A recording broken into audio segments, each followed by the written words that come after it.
imaginé que el sonido de mi propia respiración pudiera borrarse así como así. Pero pasó esa tarde en la calle de las Rosas, en Coyoacán. Un ciclista salió de la nada, como un rayo entre los arbustos, y cuando me eché para atrás para no chocar con él, mi pie resbaló en la banqueta. El golpe de mi cabeza contra el pavimento fue el último ruido que oí antes de que el mundo se viniera abajo, en un silencio total. Como si me hubieran tapado los oídos con algodón. Cuando abrí los ojos bajo las luces crudas del hospital, la habitación se movía como una película sin volumen. Las bocas de las enfermeras se abrían y cerraban. Las máquinas parpadeaban sin parar, pero ni un susurro me llegaba. El doctor Morales se acercó, moviendo los labios con palabras que adiviné a medias. Después, Rafael me apretó la mano y garabateó en una libreta con letras grandes: pérdida de audición temporal. Quizás semanas, quizás más. En esos primeros días de vuelta en casa, Rafael era todo lo que uno espera de un esposo de verdad. Me dejaba notitas pegadas por todos lados. Descargó una app que convertía su voz en texto tembloroso. Hasta pegó un "te amo" encima de la cama para que lo viera al despertar. Su sonrisa me cargaba el alma en medio del terror de no saber si volvería a oír algo alguna vez. Pero conforme pasaban los días, las sombras se colaban como niebla. Cuando le tocaba el hombro porque se me había escapado una palabra, él soltaba un suspiro un poquito más fuerte de la cuenta. Cuando me esforzaba por leerle los labios en la penumbra, su mandíbula se tensaba como cuerda de guitarra. Empezó a hablarme de espaldas, olvidando o haciendo como que olvidaba que yo seguía atrapada en mi burbuja muda. Me decía a mí misma que era el estrés, el cansancio, cualquier cosa menos que se estuviera alejando. Sin embargo, sentada a la mesa de la cocina en nuestra casita de Coyoacán, con la libreta en la mano, empecé a sentir que algo más hondo se movía, y cuando Lourdes llegó a la puerta con su ramo de flores y su sonrisa de compromiso, supe que mi silencio ya no era solo un problema médico, era una careta que los demás creían que nunca me quitaría. Intenté armar un ritmo dentro del silencio, como quien teje un rebozo con hilos sueltos. Cada mañana ponía la libreta en la mesada para que Rafael escribiera instrucciones rápidas o recordatorios. Practicaba leer labios frente al espejo, repitiendo palabras hasta que me dolía la quijada, convenciéndome de que podía con todo, pero las brechas seguían ahí, como hoyos en el camino. Agarraba pedacitos de oraciones, nunca el cuento completo.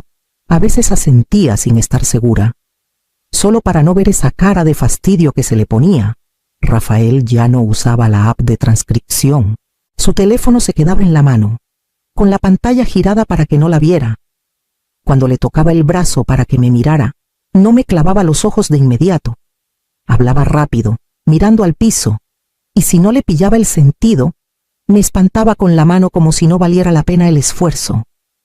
El hombre que antes juraba paciencia, ahora parecía más flaco, más filoso, como si midiera la bondad con cucharadas. Lourdes llegó un jueves por la tarde, con el pelo impecable y un ramo de lirios en la mano. Me dio un beso en la mejilla, con una sonrisa que no le llegaba a los ojos. Mientras ponía las flores en mi jarrón, se giró un poquito, y le seguí los labios sin esfuerzo. Esa no lo haría hacer feliz nunca. Su voz era miel cuando entró Rafael. Elogió la casa. Preguntó si necesitaba algo. La suegra perfecta. Pero yo ya había visto lo que se escondía bajo el azúcar moreno. Esa noche, acostada en la cama, recordé cuando las cosas eran distintas, como en un sueño bonito. Años atrás, Rafael me había jalado del caballete en medio de una tarde larga, con música bajita de fondo, y me había hecho dar vueltas por la cocina como en un baile de bodas. Elogiaba cada lienzo que terminaba. Le contaba a los amigos que se había casado con una artista de ojo único. El hombre que antes celebraba mi voz ahora ni me volteaba a ver la cara. Al cerrar la libreta esa noche, supe que algo se había movido más allá del silencio. Y cuando entré a la cocina a la mañana siguiente y vi a Rafael mirando su teléfono con una sonrisa que ya no me ponía a mí, Entendí que las grietas no estaban solo en mis oídos, estaban en nuestro matrimonio, como un jarrón que se raja por dentro. 2 semanas después del accidente, estaba sentada en el consultorio del doctor Morales en el Hospital General de México, con las manos temblando en el regazo.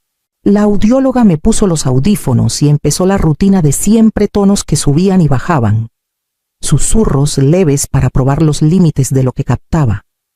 Al principio me preparé para el vacío hueco al que ya me había acostumbrado, pero de repente, como agua goteando en un pozo seco, un zumbido flojo se removió. El ronroneo constante del aire acondicionado me llegó, seguido del golpecito seco del bolígrafo del doctor contra su carpeta. Las lágrimas me nublaron la vista. Me tapé la cara con las palmas, y en ese capullo amortiguado de mis manos oí mi propia respiración temblorosa, irregular, pero mía. Después de 2 semanas de nada, se sentía como un milagro, como volver de entre los muertos. Los labios del doctor se curvaron en una sonrisa que esta vez vi y oí. «Tu oído está de vuelta», dijo con suavidad, cada palabra clara como cristal. Se estiró sobre el escritorio y me apretó la mano, animándome a contarle la buena nueva a Rafael. Asentí, pero algo adentro se me quedó quieto. La alegría debería haberme inundado, pero no. En cambio, un instinto más agudo se enroscó en mi pecho. Pensé en cómo Rafael sonreía a su teléfono, en cómo los labios de Lourdes se torcían cuando creían que no los veía. Sus palabras se me habían escapado antes, escondidas en la cortina de mi silencio. Ahora tenía una opción: gritar que estaba curada o guardármelo y ver qué verdades salían a flote cuando siguieran creyendo que era sorda. Al salir del hospital, el mundo sonaba abrumador y frágil, a la vez el crujido de la grava bajo mis zapatos, el roce leve de las hojas en el estacionamiento. Me quedé un buen rato en el carro, agarrando el volante, dejando que cada ruido se colara hasta que me dolieron los oídos. Para cuando manejé de regreso a Coyoacán, ya había decidido. Rafael no sabría, todavía no, observaría, escucharía, y por primera vez desde el accidente, tendría la ventaja. Esa noche, parada en el pasillo, oí voces flotando desde la cocina y me quedé clavada en el sitio. La primera noche de vuelta del hospital, me moví sigilosa por la casa, fingiendo como siempre que el silencio me envolvía. Desde el pasillo, capté la voz de Rafael saliendo de la cocina. Bajita al principio, luego más afilada, más clara. «Solo estoy harto de fingir», dijo. «Es como un peso muerto ahora. No oye ni madres y la verdad, se siente en paz».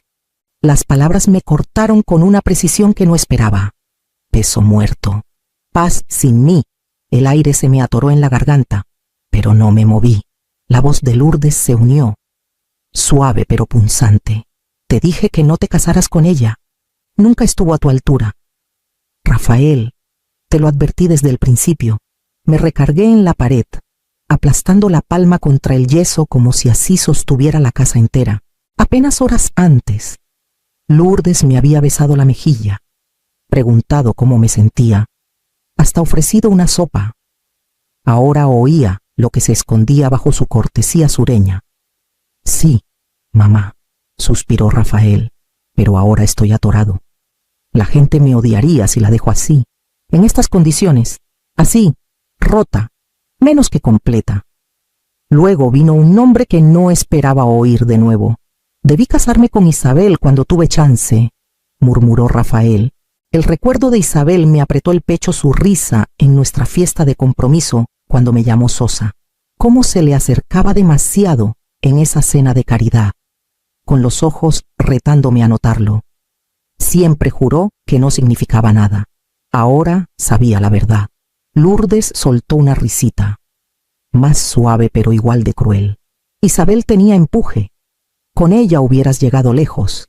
Me di la vuelta, el cuerpo helado aunque el aire del ventilador zumbaba tibio contra mi piel. Creían que seguía sorda, encerrada en el silencio. Hablaban sueltos de cuerpo, sin titubear, sin piedad. pensando que yo estaba desconectada del mundo. Pero oí cada palabra, y cada una se clavaba más hondo que la anterior. Retrocedí del pasillo y caminé despacio hacia la recámara de huéspedes, con la mente ya dando vueltas. No sabía aún la forma completa de su traición, pero tenía lo suficiente para entender una cosa con certeza: ya no podía confiar en el hombre que una vez creí mi ancla. Apenas me había sentado al borde de la cama de huéspedes cuando sus voces subieron de nuevo, más agudas ahora, tejiéndose por la casa callada. Ya firmó, insistió Lourdes, la herencia, la cuenta bancaria. Dijiste que no ha tocado ni un peso. El corazón me dio un brinco. Herencia, cuenta bancaria. La respuesta de Rafael sonó cansada, casi molesta. Todavía no. Sigue diciendo que es muy pronto, que no está lista. No sé cuánto más puedo alargar esto. Apreté la cobija, las uñas hundiéndose en la tela. No hablaban solo de mí, hablaban de lo que dejó mi mamá. Después de su funeral el año pasado, no pude ni tocarlo. La finca en las afueras de Puebla, las hectáreas de campos de maíz ahora rentadas, la cuenta de ahorros que abrió a mi nombre cuando era una niña de 10 años. Modesta para algunos, pero todo para ella y para mí. Toda la vida había escatimado, con 2 trabajos, cosiendo nuestra ropa a mano, guardando cada peso suelto. Ese dinero no eran solo números en un estado de cuenta, era la prueba de que los sacrificios valen la pena. Como un tesoro enterrado, pensé en los veranos húmedos en el porche de esa finca, con los chicharras gritando en los árboles mientras ella servía limonada en frascos de vidrio, en cómo una noche me tomó la mano y me dijo: «No vendes tus raíces si no quieres perder el piso». Me juré protegerlo, aunque no estuviera lista para usarlo.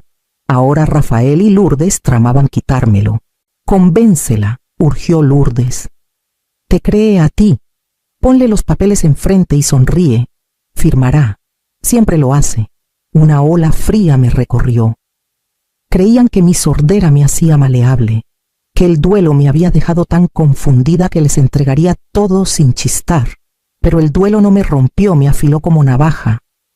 No dejaría que el legado de mi mamá cayera en sus manos. Esa noche me senté con la libreta en el regazo, las páginas en blanco y expectantes. Por primera vez desde el accidente, tomé el bolígrafo con intención. Sabiendo que cada palabra que escribiera podía volverse un arma, empecé el cuaderno esa misma noche. Cuando las palabras de Lourdes se me metieron en los huesos, al principio eran solo garabatos torcidos hora del día, pedazos de pláticas, un gesto que no me cuadraba, pero mientras más escribía, más firme se ponía mi mano. Lo escondí dentro de una lata vieja de pinceles en mi taller de arte. Nadie nunca miró ahí. Pronto las entradas llenaban páginas enteras. Martes, 9:15 de la noche, Rafael sonrió a su teléfono. Lo volteó cuando entré. Jueves, 2:40 de la tarde. Lourdes susurró sobre papeles de traspaso. Cada observación se volvía registro, cada registro un escudo contra las dudas que sabía que intentarían sembrarme. Una mañana, mientras Rafael salía a hacer mandados, abrí la caja fuerte del closet con la combinación que mi mamá me susurró años atrás. Las manos me temblaban al levantar la tapa.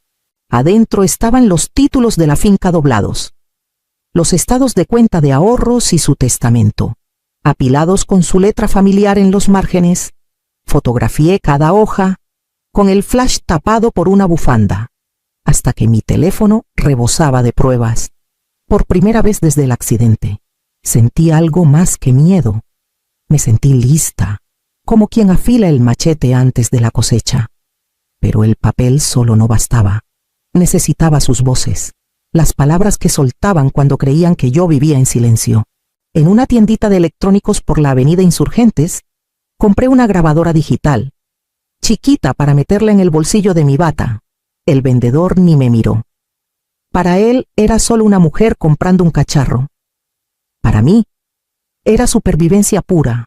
2 noches después, el aparatito capturó la voz de Rafael, baja y sin freno, Si nunca oye de nuevo, no me voy a quejar. La frase me quemó por dentro. No era solo descuido, era deseo. Quería verme rota. Copié el archivo a mi computadora. Lo respaldé 2 veces en la nube, en un disco encriptado. Por un contacto en el Consejo de Artes, llamé a una abogada en Puebla, una mujer conocida por su precisión y su fuego. Le mandé los archivos, las fotos, trozos del cuaderno. Su respuesta fue rápida y firme. Sigue, documenta todo. Estás armando un caso que nadie tumba. Esa noche metí la grabadora de nuevo en el bolsillo y volví a la mesa de la cena, asintiendo cuando Lourdes me sirvió vino, sonriendo cuando Rafael preguntó si necesitaba algo, todo el tiempo sabiendo que sus palabras ya no se perderían en el silencio. Decidí que el mejor disfraz era el que ya creían. Esa noche me paré en la cocina revolviendo una salsa de chile con crema, el aroma a ajo y mantequilla llenando el aire como un abrazo. A Rafael le encantaba, y sabía que la comida pondría el escenario para lo que necesitaba. Para cuando él y Lourdes se sentaron, la mesa lucía cálida y acogedora, como si yo siguiera siendo la esposa que solo vive para complacer.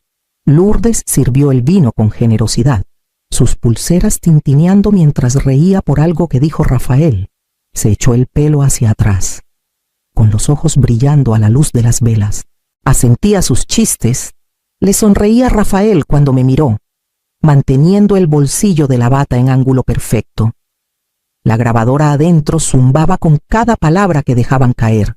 Al principio hablaron de tonterías, el clima, la carga de trabajo de Rafael, pero cuando creyeron que mi silencio nos separaba del mundo, sus palabras se pusieron más oscuras, como nubes de tormenta. Lourdes lo presionó otra vez sobre la herencia, con voz melosa pero afilada como navaja. Rafael suspiró, murmurando que yo aún no cedía, que era más jodido de lo que esperaba. Lourdes sonrió con picardía, girando su copa. Yo mantuve la cabeza baja, enredando pasta en el tenedor, jugando el papel que me habían escrito. Más tarde, esa noche, pillé a Rafael en la puerta, con el teléfono inclinado justo fuera de mi alcance. Sus ojos se le iluminaron de una forma que no veía en meses vivos, animados, libres. Esa expresión nunca salía cuando me miraba a mí.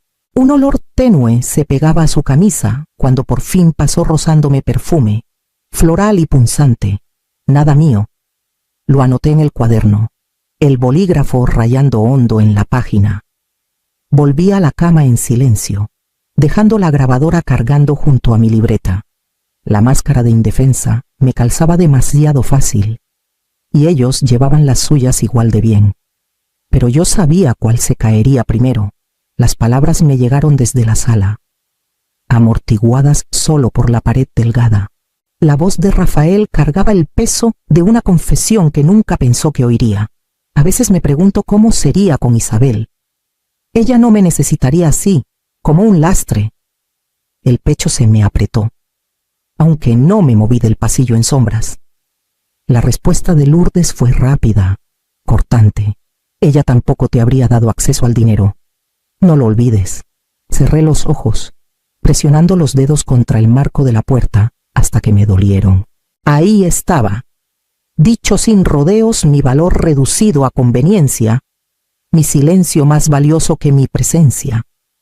Cada recuerdo al que me aferraba, las risas en nuestra cocina, las noches dibujando mientras él leía a mi lado, ahora se resquebrajaba bajo la verdad. No se quedó por amor, se quedó por control, como un lobo cuidando su presa. Caminé de regreso a la recámara de huéspedes, cada paso medido. Sobre la cama, extendí una mochila de lona chica, de esas que antes cargaban pinceles y pinturas. Metí 2 mudas de ropa. Guardé el relicario de mi mamá en un bolsillo lateral y deslicé el teléfono con fotos de todos los documentos que pude juntar. A la mañana siguiente, mientras Rafael salía al trabajo, reservé un hotel en Puebla con un nombre que no usaba en años, el apellido de soltera de mi mamá. El correo de confirmación se sintió como un salvavidas. Una puerta entreabierta. Llamé a la abogada de nuevo. Su voz calmada me ancló. Me aseguró que las pruebas que le mandé bastaban para arrancar el proceso, que tenía más poder del que imaginaba. Esa noche, Rafael me besó la frente. Sin saber que mi escape ya rodaba, mantuve la cara inexpresiva, el silencio firme, mientras adentro algo por fin se movía.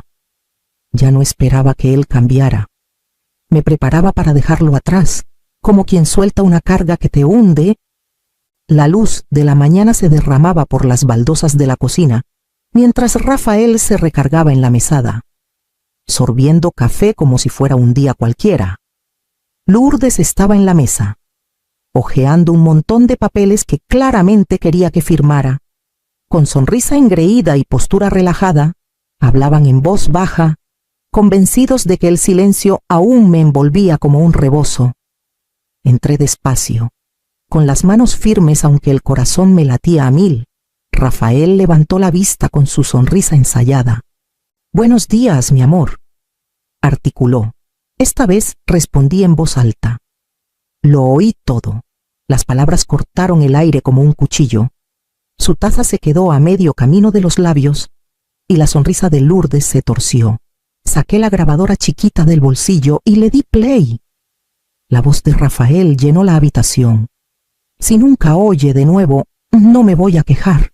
Luego las palabras secas de Lourdes. «¿Ya firmó? Ponle los papeles enfrente». «Firmará».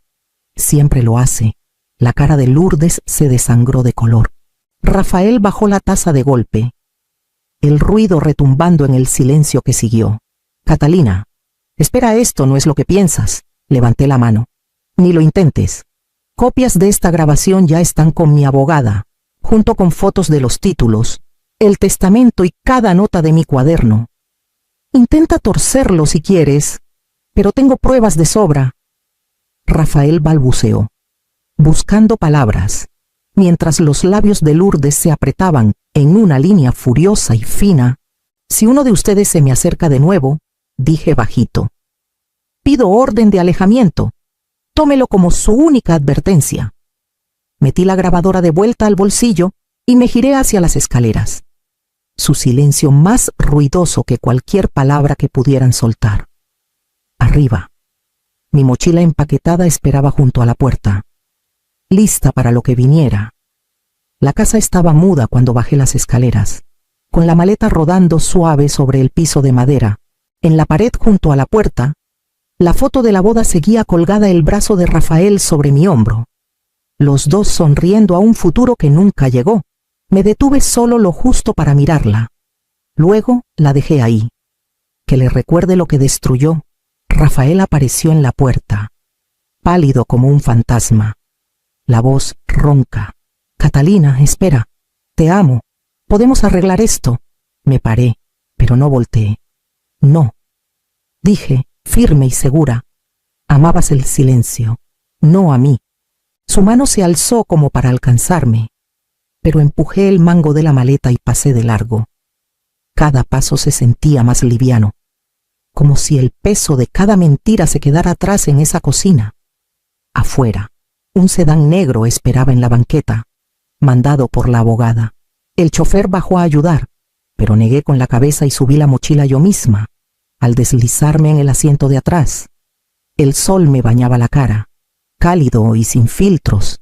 Por la ventanilla, vi a Rafael parado en el porche, congelado, con la boca moviéndose en palabras que ya no oiría. El carro arrancó y dejé que Coyoacán se desvaneciera atrás. La finca de mi mamá, sus ahorros, su testamento estaban a salvo, pero más que eso, su legado vivía en mí. Me había enseñado a pararme firme, a agarrar la dignidad aunque el mundo intente quitártela. Por 2 semanas, el silencio me tuvo atrapada. Ahora me había liberado a la claridad.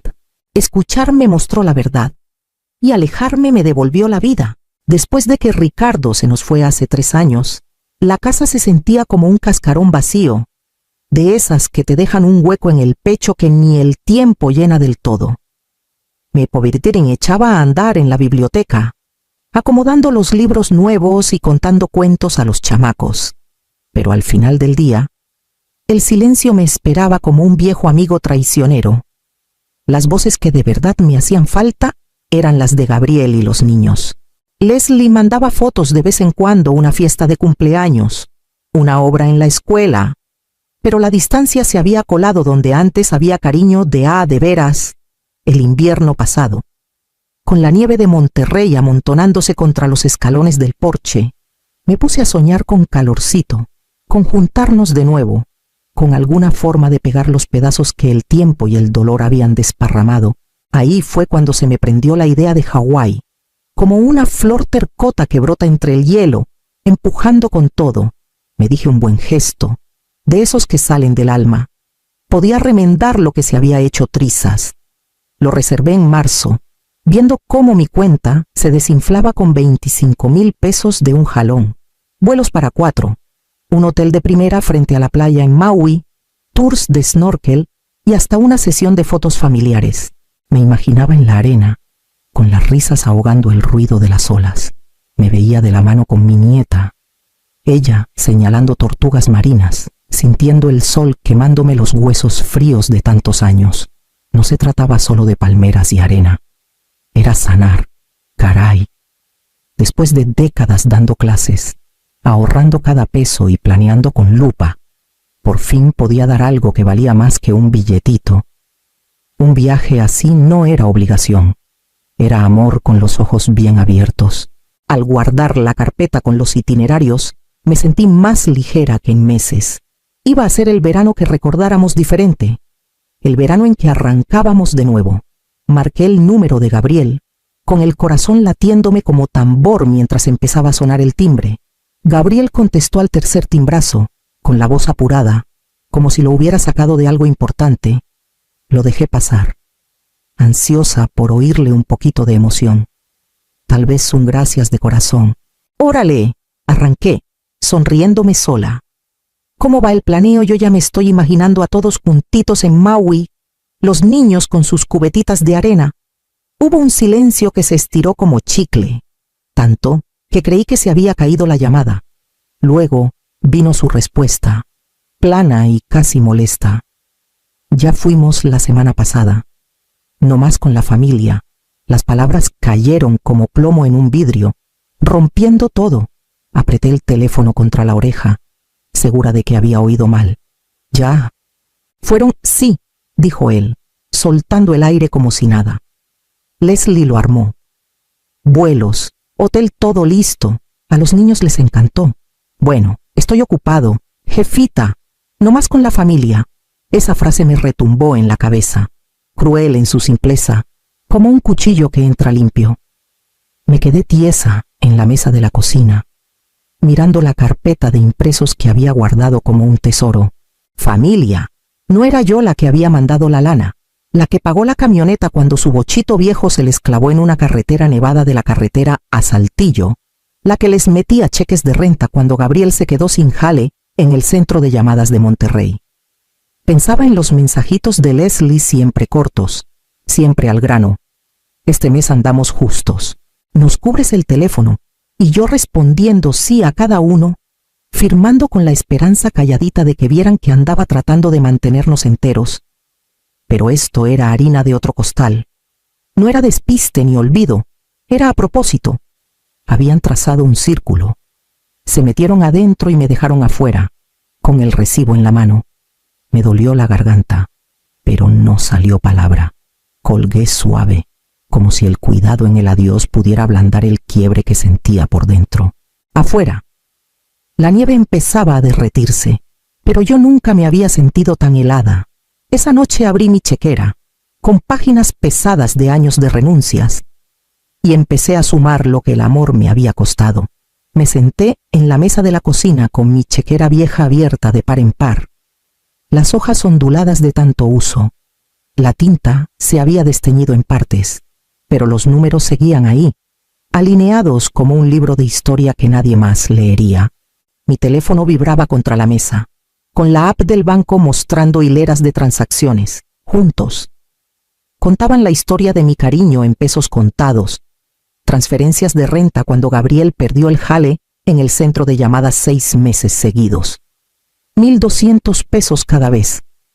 Un cheque certificado de 5,000 cuando se les descompuso la caldera en pleno invierno. El enganche de 7.400 para la camioneta, para que llevaran a los niños seguros a la escuela, comida pagada, luz y agua al corriente, tarjetas de crédito liquidadas, piecito a piecito. Sumaban casi 80.000 pesos en los últimos 6 años. Y ahora el viaje a Hawái. 25.000 más encima. Los números se emborronaron mientras los seguía con el dedo. Recordaba parada en mi propia cocina, mirando el linóleo rajado que planeaba cambiar después de que Ricardo se fue. Dejé ese sueño en pausa cuando Gabriel llamó pidiendo muebles nuevos. Recordaba la cirugía de cataratas que el doc me dijo que no esperara, pospuesta 2 veces porque Leslie insistía en que la cuenta del dentista de los niños no podía aguardar. Me había dicho que eran las decisiones de una madre, que andaba manteniendo la familia a flote mientras Gabriel encontraba su paso. Cada cheque se sentía como coser una costura rota, una forma de que la tela no se deshiciera del todo. Pero ahora veía lo que de verdad andaba haciendo, jalando hilito tras hilito de mi propia vida para remendar la de ellos, hasta que mi lado quedó pelón y flaco. Cerré la chequera y empujé el teléfono a un lado, con el silencio de la pieza apretándome el pecho. Por primera vez, me pregunté si todas esas renuncias habían calado hondo, o si se habían esfumado en cuanto el depósito entraba. La carpeta con el itinerario de Hawái seguía en el mostrador, sin abrir desde la llamada de ayer. La metí en el cajón y lo cerré con fuerza, como sellando un error.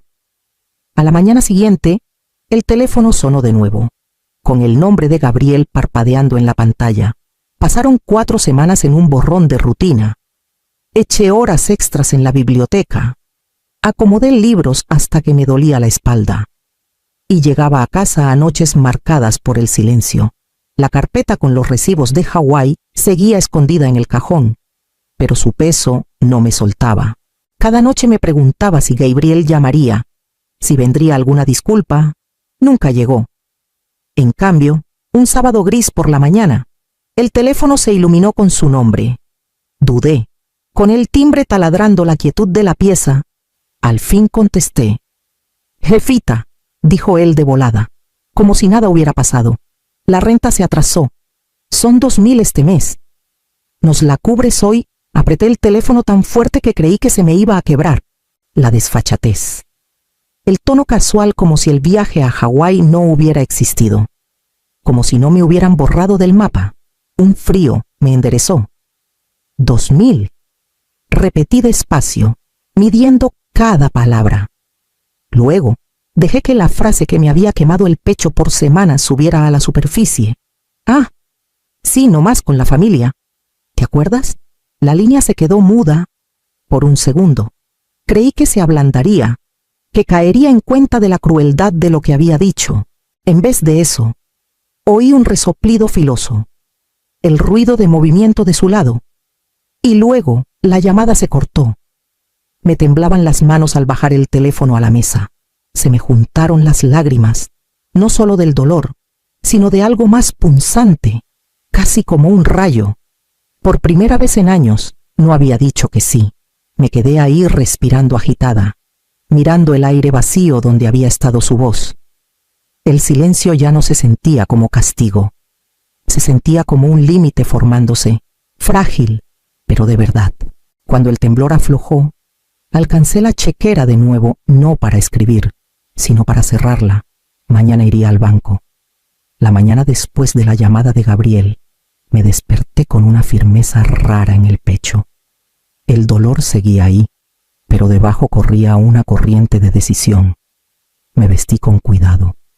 Me calcé las botas de invierno y manejé al centro a la cooperativa de ahorro de Monterrey. Adentro, el calor empañó mis lentes. Me senté frente a Ruth Calderón, que llevaba mis cuentas desde años.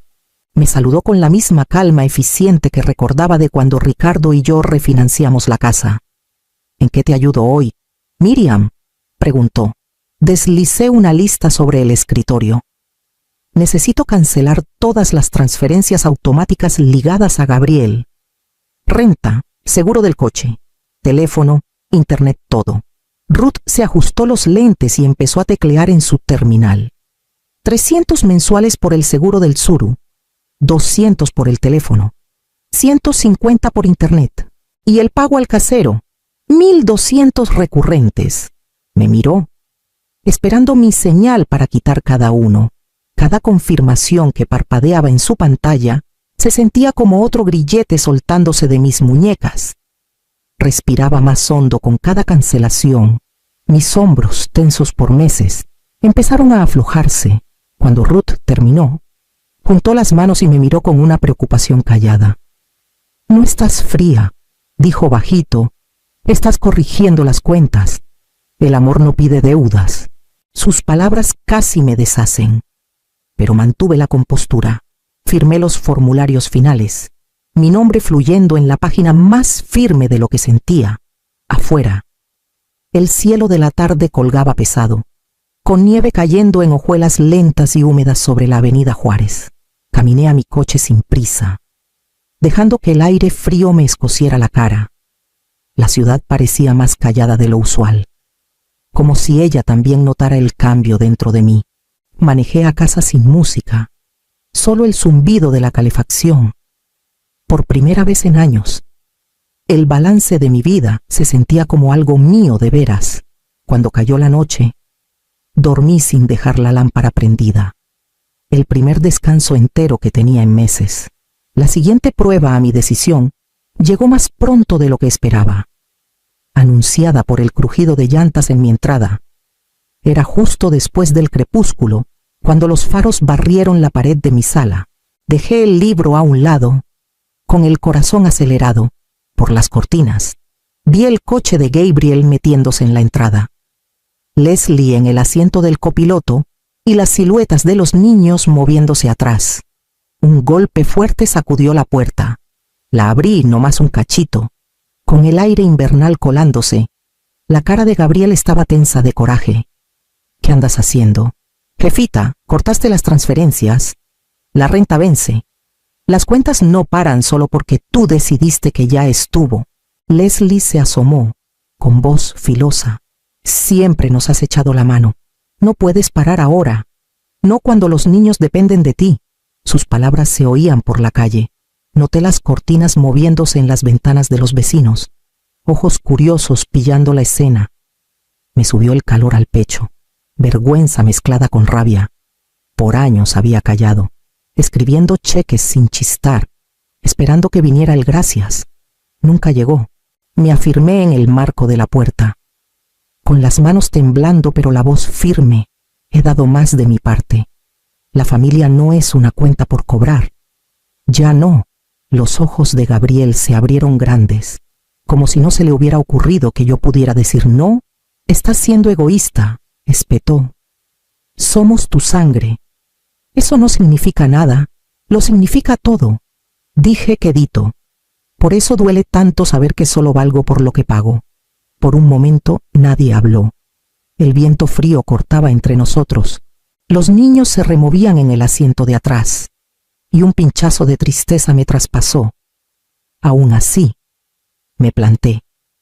Cerré la puerta despacio pero con fuerza, el seguro encajando con un clic final.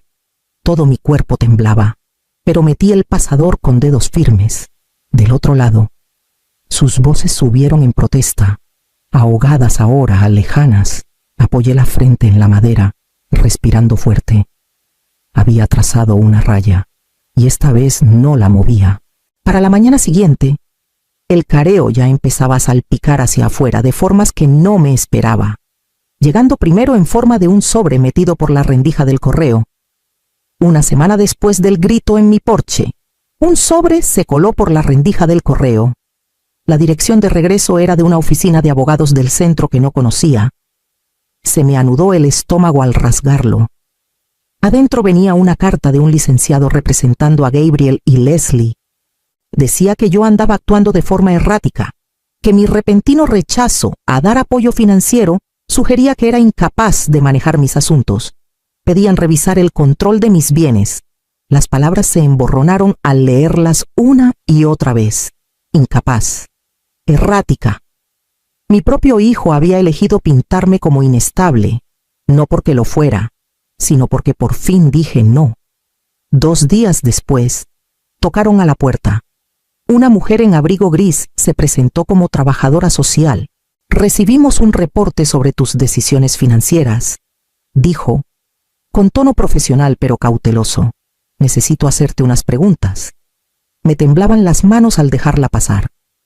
Pero una vez sentados, me afirmé, saqué una carpeta que había empezado a armar 3 décadas de registros de clases, talones de pago de la biblioteca, estados de cuenta de mi retiro, hasta cartas de felicitación de exdirectores. Mi vida extendida en blanco y negro, la prueba de una mujer que había jodido duro, ahorrado continuo y vivido con responsabilidad. Mientras hojeaba los papeles, marqué a Enrique Morales, un licenciado recomendado por una compañera de la biblioteca. Contestó al primer timbrazo, con voz tranquila. Le expliqué lo que pasaba. La carta del abogado, la visita. Me dijo que le pasara el teléfono a la trabajadora social. La señora Warren está plenamente capaz, dijo Enrique firme por el altavoz. Esto es acoso, no preocupación. La trabajadora social me miró, luego los papeles otra vez. Su expresión se suavizó. Tus registros son sólidos, admitió, anotando. Lo incluiré en mi reporte. Cuando se fue, me hundí en el sofá, agotada pero con la vista clara. El ataque de Gabriel no era por mi estado mental, era por la lana que ya no podía alcanzar. Doblé la carta del licenciado y la metí en el archivo creciente de Enrique, lista para lo que viniera después. La citación del juzgado llegó 3 semanas más tarde. El Palacio de Justicia de Nuevo León era más frío de lo que esperaba, con pisos de mármol que retumbaban cada paso mientras Enrique me guiaba a nuestra mesa. Mantuve la vista en la veta de la madera del banco frente a mí, queriendo calmar el corazón. Al otro lado del pasillo, Gabriel estaba junto a su abogado, con la mandíbula tensa. Leslie susurrándole furiosa al oído. No me miró. Cuando arrancó la sesión, el abogado de ellos se paró primero. Su voz era suave, ensayada. Me pintó como impredecible, inestable. Una mujer que de repente abandonó a su familia y los dejó en la lona. Siempre ha sido generosa, dijo, pero su retiro repentino de apoyo demuestra un juicio errático. Creemos que se necesita supervisión de sus finanzas. Llamaron a Gabriel a declarar. Habló de cuentas amontonadas, niños sufriendo y mi supuesta indiferencia. No es ella, dijo, con los ojos fijos en el juez. Solo queremos protegerla. Las palabras escocían, no por su verdad, sino por lo fácil que torcía mi cuidado en descuido. Un vecino de ellos siguió, repitiendo chismes de cómo yo había cortado lazos de golpe. Enrique objetó, y el juez lo tachó del registro. Aún así, cada palabra se sentía como otra piedra volando hacia mí. Luego nos tocó. Enrique extendió mis registros de clases 30 años de jale fijo, cartas de felicitación de directores, el plan de pensiones que armé con esmero, presentó mis estados de banco, destacando depósitos constantes y las transferencias canceladas que mostraban exactamente a dónde había ido mi lana. Una psiquiatra que accedí a ver después de la visita de la trabajadora social testificó con calma que yo estaba lúcida, responsable y plenamente capaz. No hay evidencia de comportamiento errático, dijo clarito. Al fin me tocó a mí. Me paré, con las rodillas temblando, y enfrenté el banco. Apoyé a mi hijo por años. Dije parejo, renta, comida, cuentas médicas, hasta vacaciones. Lo hice porque lo quiero. Pero el amor no significa dejarte vaciar. Los límites no son crueldad, son supervivencia. La sala se quedó en silencio. El juez se inclinó adelante, el bolígrafo dando un golpecito contra el escritorio. Luego habló. Claro y definitivo. La petición se desestima. No se ha presentado evidencia creíble de incapacidad. El alivio me barrió, pero cuando miré a Gabriel, todavía no me veía. Salí con Enrique a mi lado. el aire frío de febrero mordiendo más filoso que nunca, pero también más limpio, como si estuviera abriendo espacio para lo que viniera después, para la primavera. Dejé la casa vieja atrás. La hipoteca se sentía como un ancla que ya no cargaba. Así que la vendí y encontré un departamentito modesto en el centro, con ventanas anchas mirando al río Santa Catarina. Desde mi sala podía ver el agua moviéndose firme hacia el este, llevando el deshielo del invierno hacia el golfo. Se volvió mi recordatorio de que la vida, igual, sigue fluyendo pa'lante. Desempacar fue más fácil de lo que creí. Traje solo lo que importaba: los libros de Ricardo, unos muebles resistentes y la cobija que mi mamá cosió cuando era niña. Todo lo demás lo doné. Las piezas se sentían pelonas, pero el espacio era mío. Llené mis noches con rutinas nuevas. Me inscribí en un taller de cocina en el centro comunitario, donde me reí con extraños mientras amasábamos masa y aprendíamos la paciencia del arroz. Por primera vez en años, planeé un viaje sola para Boston, a un congreso de bibliotecas. Caminé calles empedradas cerca del Faneuil Hall. Oí pláticas sobre técnicas de conservación y hasta me di el lujo de una tarde en un café con nada más que una libreta y tiempo. De vuelta en casa, el diario se volvió ritual nocturno. Algunas entradas eran listas cortas de gracias: la vista del río, el olor a pan enfriándose en la cocina, las risas de las amigas del club de lectura. Otras eran páginas largas y pesadas, donde intentaba desenredar el duelo del alivio. Escribir me daba espacio para soltar el pasado sin negarlo. Por los vecinos supe que Gabriel y Leslie se habían mudado a un rentado más chico en las afueras. Él armaba jales por contrato. Ella agarró un medio tiempo en una guardería. Sentí un pellizco de lástima, pero no arrepentimiento. Sus vidas eran de ellos para cargar ahora. Una noche cerré el diario y me paré junto a la ventana, viendo el río brillar bajo las luces de la calle. Mi reflejo me miró de vuelta, más firme que antes, mientras alcanzaba a apagar la lámpara y prepararme para el capítulo que esperaba justo adelante, para el verano. Mi departamentito se sentía habitado. Macetas alineadas en el alféizar, libros de cocina apilados en el mostrador y mi diario abierto en el escritorio como un compadre viejo. Un viernes por la noche, organicé mi club de lectura por primera vez en el nuevo lugar. Nadia trajo queso. Carla cargó un pie y Teresa llegó con una botella de tinto. Nos apiñamos alrededor de la mesita chica, con las luces de la ciudad brillando más allá del vidrio. Cuando Carla levantó su copa, me sonrió.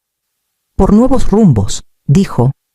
Las otras la secundaron, y por un momento sentí algo cálido y firme pasando por mí. No obligación, no culpa, solo amistad dada de a gratis. Más tarde, después de lavar los platos y que se apagara la risa, me senté con mi diario. Escribí despacio, dejando que las palabras tomaran forma. Mi valor no se mide en cheques firmados o cuentas pagadas.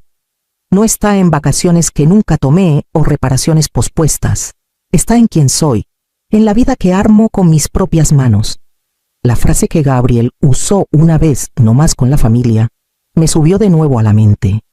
La había cargado como herida, pero ahora se asentaba diferente. La familia no era quien exige hasta que no queda nada. La familia era quien respeta límites, quien da presencia sin pedir cambio. Cerré el diario, con el silencio alrededor ya no pesado sino entero. El libro de las renuncias quedaba atrás, balanceado al fin. Adelante se estiraba un espacio que no conocía en años, mío para moldear, mío para llenar, mío para reclamar. El río se movía firme afuera de mi ventana, y supe que estaba lista para pisar lo que el futuro esperara más allá de su